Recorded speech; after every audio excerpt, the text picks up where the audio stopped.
अस्सलाम वालेकुम। हम आज जा रहे हैं व्लॉग बनाने जिसमें मेरे साथ होगा रियाज खान और हम इस व्लॉग में आपको दिखाएंगे यूनिवर्सिटी ऑफ सेंट्रल पंजाब।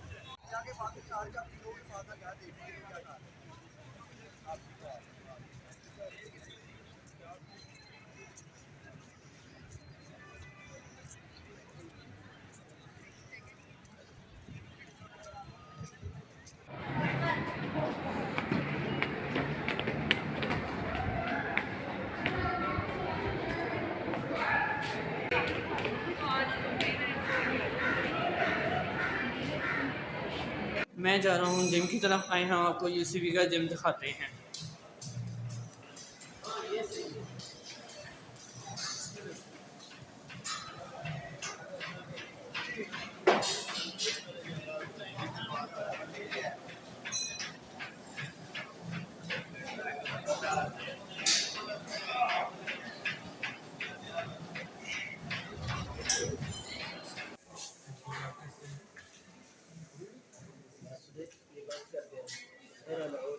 और ये आप देख सकते हैं यहाँ लाइब्रेरी में बहुत सारी बुक्स लगी हुई है जो बच्चे अपना फ्री टाइम में आके पढ़ सकते हैं। ये बुक्स इजली और अपना नॉलेज है उसमें इजाफा कर सकते हैं।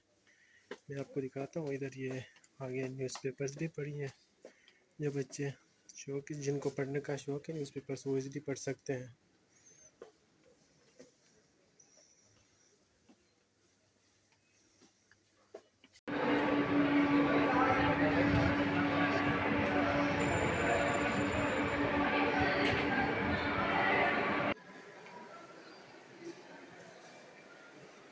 आज के लिए इतना काफ़ी है। मिलते हैं नेक्स्ट व्लॉग में। अल्लाह हाफिज़।